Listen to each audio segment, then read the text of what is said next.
토요일 오후였습니다. 거실 소파에 나란히 앉아 남편과 영화를 보고 있었죠. 따뜻한 햇살이 창문으로 들어오고 그날따라 평화롭다 싶었는데 갑자기 띠링하는 소리가 울렸습니다. 남편의 휴대폰 화면 위로 어떤 이름이 반짝 떠올랐습니다. 낯설지 않은 이름. 분명히 내가 이미 여러 번 보았던 이름이었습니다. 처음 봤을 땐 그냥 대수롭지 않게 넘겼습니다. 회사 여직원이겠지 이러니까 연락할 수도 있겠지. 하지만 이상하게도 그 이름은 주말에도 평일 저녁에도 시도 때도 없이 튀어나왔습니다. 그날도 나는 물었습니다. 여보, 방금 카톡 온 사람 누구야? 남편은 시선을 피하지도 않고 태연하게 말했습니다. 회사 직원. 별일 아니야. 나는 고개를 끄덕이며 아무 말도 하지 않았습니다. 그래, 회사 사람이면 그럴 수도 있지. 스스로를 그렇게 달래며 괜히 내가 예민한 건 아닐까 합리화를 했죠. 하지만 시간이 지날수록 알 수 없는 불편함이 마음 한구석을 파고들었습니다. 주말 오후에도 저녁 식탁에 둘러앉아 밥을 먹을 때도 심지어 우리가 함께 드라마를 볼 때도 그 이름은 어김없이 울렸습니다. 카톡은 마치 두 사람만의 암호처럼 계속 오갔습니다. 나는 속으로 생각했죠. 업무 연락이라면 왜 굳이 저 시간에? 왜 굳이 나랑 함께 있을 때까지? 처음엔 그냥 믿고 싶었습니다. 부부는 서로의 생활을 존중해야 한다는 생각. 서로 터치하지 말자고 했던 약속. 하지만 그 약속이 결국 내 발목을 잡게 될 줄은 그땐 몰랐습니다. 그날 이후 나는 점점 더 이름을 기억하게 되었습니다. 그 사람이 회사 동료인지 업무 관계인지 혹은 단순한 지인인지 점점 혼란스러워졌습니다. 정말 아무렇지 않은 사이였다면 왜 이렇게 자주? 왜 이렇게 집요하게? 불안은 점점 더 커졌습니다. 그리고 결국 지난주 토요일 남편과 영화를 보던 중 또다시 그 여자의 이름이 연달아 떴습니다. 나는 참다 못해 물었습니다. 이 사람 대체 누구야? 남편은 잠시 멈칫하더니 대수롭지 않게 말했습니다. 회사 직원이라니까. 왜 그래? 나는 그냥 알겠다고 하고 말았습니다. 하지만 바로 그 순간 내가 결코 해서는 안 될 가장 큰 실수를 저지른 겁니다. 그냥 넘어가 버린 것. 아, 그렇구나 하고 더 묻지 않은 것. 그때 단호하게 따졌어야 했습니다. 그때 물고 늘어졌어야 했습니다. 그러나 나는 그저 웃으며 내 마음속 불편함을 삼켰습니다. 그날 밤 나는 도저히 잠을 잘 수가 없었습니다. 곰곰이 생각하면 생각할수록 뭔가 수상쩍었습니다. 남편은 회사 여직원이라고 했지만 그 빈도수는 상식을 넘어섰습니다. 도대체 무슨 얘기를 하길래 그렇게 하루에도 몇 번씩? 정말 업무 얘기일까? 아니면 그 이상일까? 내 마음속 의심의 씨앗은 그렇게 싹트고 있었습니다. 며칠이 지나지 않아 나는 결국 마음을 정했습니다. 스스로 마음을 다잡듯 최대한 차분한 목소리로 남편에게 말했습니다. 나 그 대화 한 번만 보여줄 수 있어? 그냥 내 마음을 달래고 싶어서 그래. 그때 남편은 의외로 고개를 끄덕이며 휴대폰을 건넸습니다. 나는 곧장 검색창을 열어 그 익숙한 이름을 한 글자씩 눌렀습니다. 그러나 결과는 아무것도 없었습니다. 순간 귀에서 웅하는 소리가 울리는 듯 했습니다. 이상하네, 분명히 알림이 떴는데. 방이 없어? 남편은 짧은 한숨을 쉬더니 다소 건조한 목소리로 말했습니다. 내가 나갔어. 지웠어. 그 말이 내 가슴을 천천히 그리고 깊게 내려앉게 했습니다. 다른 대화방은 모두 그대로인데 그 여자와의 대화만 삭제되어 있다는 사실. 그건 마치 내 눈앞에 커다란 깃발을 흔드는 것과 같았습니다. 여기 뭔가 있다. 더 황당한 건 다음 행동이었습니다. 남편은 내 눈앞에서 찾는 신용을 했습니다. 어디 갔지? 이상하네. 이미 삭제해놓고 없는 걸 찾는 척하는 그 서툰 연기는 내 심장을 서서히 얼어붙게 만들었습니다. 나는 최대한 담담히 물었습니다. 왜 나갔어? 조금의 머뭇거림 뒤에 남편은 스스로 내뱉은 대답에 갇힌 사람처럼 말했습니다. 지난번에 내가 누구냐고 물었잖아. 나중에 보여달라고 할 것 같아서 미리 정리했어. 순간 웃음이 나올 뻔했습니다. 떳떳하다면 왜 미리 지우는가? 숨길 게 없다면 왜 흔적만 쏙 빼놓는가? 남편은 이어서 별 얘기도 아니고 그냥 일상 얘기였어. 라고 말했습니다. 그 한 문장이 내 속을 더 뒤틀리게 했습니다. 기혼자인 두 사람이 주말과 밤낮을 가리지 않고 일상 얘기? 그건 이미 선을 넘은 친밀함이었습니다. 나는 그날 밤 휴대폰 불빛 하나 없이 누워 천장을 바라봤습니다. 눈꺼풀을 내리면 더 또렷하게 떠오르는 장면들이 있습니다. 주말 저녁 식탁 위 반찬 사이로 울리던 알림음. 드라마 결말 직전 긴장감이 고조될 때쯤 울리던 그 이름. 내가 화장실에 들어가 문을 닫으면 따라 울리던 카톡 소리. 나는 두렵고 초라했습니다. 이건 질투가 아니라 경계다. 가정을 지키기 위한 최소한의 감각이다. 스스로에게 그렇게 말해도 마음 한구석은 여전히 떨렸습니다. 다음 날 나는 조용히 집안을 살폈습니다. 남편의 습관, 눈빛, 말끝의 떨림. 그런데 이상하게도 남편은 그날따라 더 평온해 보였습니다. 오히려 내가 더 불안해 보이니 남편이 나를 달래는 기묘한 장면이 연출되곤 했습니다. 괜찮아. 별일 아니야. 내가 앞으로 조심할게. 조심? 무엇을, 누구를, 왜? 그 단어가 날카롭게 귀를 찌르며 맴돌았습니다. 그날 저녁 동네 마트에서 마주친 어르신의 한마디가 묘하게 마음에 박혔습니다. 부부는 말이여 없어도 되는 말은 삼키고 꼭 필요한 말은 꺼내야 혀. 나는 생각했습니다. 이제는 꺼내야 할 때다. 정확하게 선을 그어야 한다. 집으로 돌아와 나는 조용히 규칙을 하나 제안했습니다. 업무 메시지는 업무 채널로만. 개인 카톡으로는 하지 말아줘. 남편은 살짝 난감한 표정을 지었습니다. 요즘 다들 카톡도 쓰고 편하니까. 편한 건 알지만 편한 만큼 위험해. 그리고 이미 한번 선을 넘은 느낌이 들어. 난 우리 가정을 지켜야 해. 그 말에 남편은 더 이상 반박하지 않았습니다. 알았어. 그렇게 할게. 그러나 이상하게도 그날 밤에도 내 마음은 편해지지 않았습니다. 지워진 대화방 하나가 우리 사이에 깊고 길게 금을 그어버린 듯 했습니다. 보이지 않는 금이지만 손끝에 닿을 듯 선명했습니다. 다음 파문은 언제 어디서부터일까? 공기는 조용했지만 침묵 속에서 나는 폭풍 전야의 냄새를 맡고 있었습니다. 며칠 동안은 놀라울 만큼 조용했습니다. 알림음도 뜸해졌고 남편의 휴대폰 화면에 그 이름이 뜨는 일도 사라진 듯 했습니다. 겉보기에는 평화가 돌아온 것 같았습니다. 하지만 이상한 건 그 평화가 어쩐지 연습된 조용함처럼 느껴졌다는 점입니다. 우리는 서로에게 다정했고 식사 시간에는 가벼운 이야기를 나눴습니다. 옷을 고르고 아이 얘기를 하고 뉴스에 대한 감상도 주고받았습니다. 모든 게 정상으로 복귀된 듯 보였지만 나는 알았습니다. 정상은 연출될 수 있다는 걸. 어느 날 남편은 일부러 휴대폰을 식탁 위에 올려놓았습니다. 일부러 화면이 잘 보이도록. 나는 그 의도를 읽었습니다. 봐라, 아무것도 없다. 깨끗하다. 그런데 내 마음속 의심은 그런 제스처 몇 개로 사라질 만큼 가볍지 않았습니다. 정오 무렵 창밖으로 동네 어르신들이 천천히 산책하는 모습이 보였습니다. 그중 한 분은 동네 경로당에서 늘 장기를 두던 만복 어르신이었습니다. 언젠가 들었던 어르신의 말이 생각났습니다. 장기는 한 수를 둘 때마다 흔적이 남재. 허나 사람은 말을 두고 흔적을 지워불어. 그게 더 무서운 거요. 흔적을 지운다는 건 의도적이라는 뜻입니다. 그리고 의도는 대개 무심보다 더 무겁습니다. 그날 오후 남편은 일찍 귀가했습니다. 오늘 회의가 짧았어. 그 말은 사실이었겠죠. 하지만 돌아온 시간보다 내 귀를 더 사로잡은 건 남편의 말투였습니다. 부드럽고 조심스럽고 지나치게 배려하는 과한 친절은 때때로 죄책감의 다른 이름이 되곤 합니다. 식사 중 나는 무심한 듯 물었습니다. 그 직원은 요즘 어때? 바쁘다더니. 남편은 젓가락을 잠시 내려놓고 대답했습니다. 아, 그 친구? 뭐 바쁘지. 근데 우리 팀이랑은 이제 크게 엮일 일은 없는 것 같아.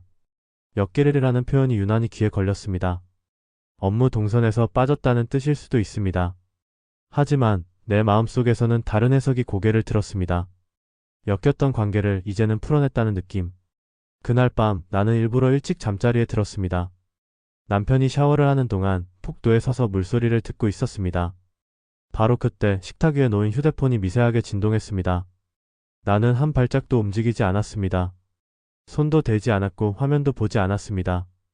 다만 그 진동이 내 심장과 같은 박자로 반복되는 걸 느꼈습니다. 샤워실에서 나온 남편은 휴대폰을 집어들더니 아주 잠깐 멈칫했습니다. 그리고 고개를 들어 나를 봤습니다. 나는 아무렇지 않은 얼굴로 물 데웠어?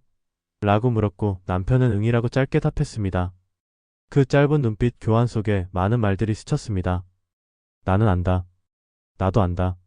하지만 서로 모른 척하자. 평온은 그렇게 모른 척을 밑거름 삼아 자라났습니다. 그러나 모른 척으로 만든 평온은 작은 바람만 불어도 쓰러지는 법입니다. 주말 아침 남편은 쓰레기를 버리러 나갔고 나는 주방에서 커피를 내렸습니다.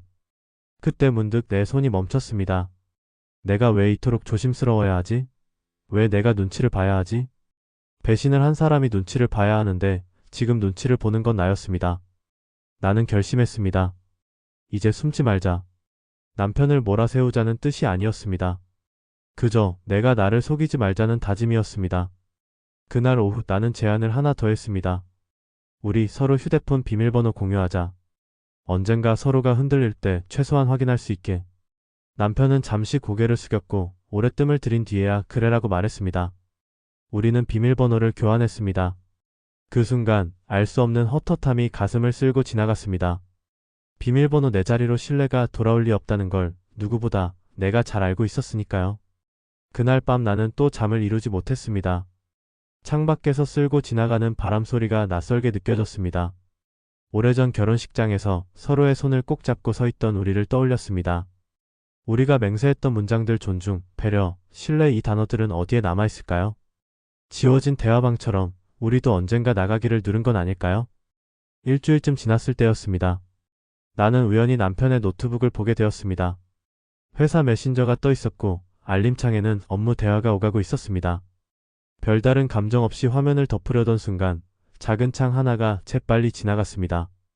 내용을 읽은 것은 아닙니다. 다만 보낸 사람의 이름을 본 순간 심장이 순간적으로 얼어붙었습니다. 그 이름. 나는 천천히 숨을 고르며 의자에 앉았습니다. 한 글자 한 글자 심장에 콕콕 박히듯 떠오르던 그 이름.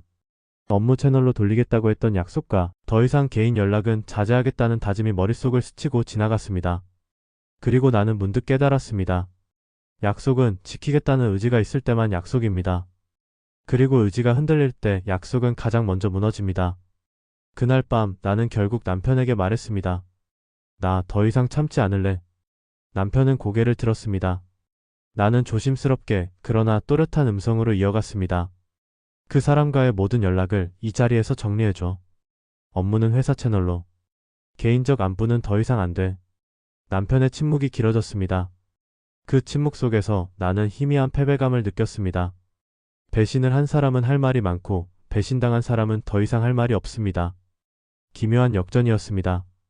침묵이 길어지면 길어질수록 내 마음에 어떤 것이 뚝뚝 떨어져 나갔습니다. 결국 남편은 말했습니다. 알았어. 그렇게 할게. 그 말과 함께 남편은 휴대폰을 들었습니다. 메시지 창을 열고 길게 타이핑을 했습니다. 나는 보지 않았습니다. 보고 싶지 않았습니다. 그저 끝났으면 좋겠다고 생각했습니다. 끝나지 못한다면 차라리 무너졌으면 좋겠다고. 애매한 희망과 지긋지긋한 불안 사이에서 흔들리느니 차라리 분명한 절망을 택하고 싶다고. 그날 이후로 연락은 뚝 끊겼습니다. 참 신기한 일이죠. 끊을 수 있었던 연락이었습니다. 끊지 않았을 뿐. 한동안 집안에는 진짜 평화가 찾아온 듯 보였습니다. 하지만 평화 위로 나는 매일 같은 질문을 떠올렸습니다. 정말 끝났을까? 사람의 습관은 쉽게 사라지지 않습니다. 마치 오래된 향수처럼 사라진 줄 알았던 냄새가 어느 날 옷깃에서 슬며시 피어오르듯 한번 형성된 마음의 습관은 시간이 지나도 틈만 나면 되살아납니다. 주말 오후 남편은 낮잠을 잤습니다. 고르게 들리는 숨소리를 들으며 나는 거실 창을 열었습니다. 찬 바람이 들어왔고 그 바람에 흔들리는 커튼의 그림자가 바닥에 춤을 추었습니다. 문득 내가 어디쯤 서 있는지 묻게 되었습니다. 의심과 신뢰 사이 매일 조금씩 흘러내리는 모래 위에 서 있는 기분. 그때였습니다. 남편의 휴대폰이 아주 미세하게 울렸습니다. 잠에서 깬 남편이 무심코 손을 뻗어 화면을 켰고 나는 고개를 돌려 커튼을 바라본 채 눈을 감았습니다. 짧은 정적, 그리고 가볍게 튕겨지는 손가락 소리. 알림을 지우는 그 소리. 폭발은 그렇게 시작되었습니다. 나는 돌아섰습니다. 지금 누구야? 남편은 한 박자 늦게 웃으며 말했습니다. 스팸. 그 한 단어가 눈앞에 놓인 얇은 유리잔을 금가게 만들었습니다. 스팸이라면 왜 삭제부터 하는가? 스팸이라면 왜 눈빛이 그렇게 흔들리는가? 나는 더 이상 목소리를 낮추지 않았습니다. 당신 우리를 바보로 만들지 마. 그날 저녁 긴 대화가 이어졌습니다. 말하고 또 말하고 다시 말했습니다. 나는 규칙을 외웠고 남편은 사과를 반복했습니다. 그러나 사과는 사과일 뿐 돌아온 건 빈자리였습니다. 지워진 카톡방의 빈자리, 흔들리는 눈빛의 빈자리, 그리고 우리가 함께 쌓아 올린 시간의 빈자리. 빈자리는 말로 채워지지 않았습니다. 시간은 흘러 계절 하나가 바뀌었습니다. 창밖 은행잎이 노랗게 물들고 길가에는 낙엽이 겹겹이 쌓였습니다. 우리는 이전과 크게 다르지 않은 일상을 살았습니다.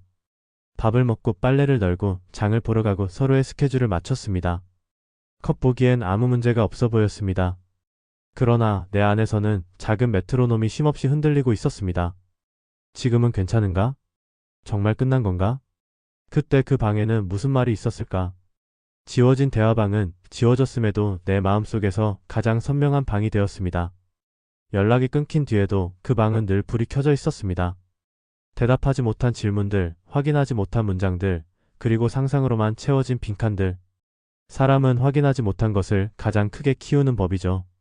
어느 일요일 나는 동네 경로당 옆 벤치에 앉아 있었습니다. 만복 어르신이 옆에 와서 말없이 담배를 하나 물더니 불을 붙이지도 않은 채 입가에만 걸쳤습니다. 어르신 담배 안 피우세요?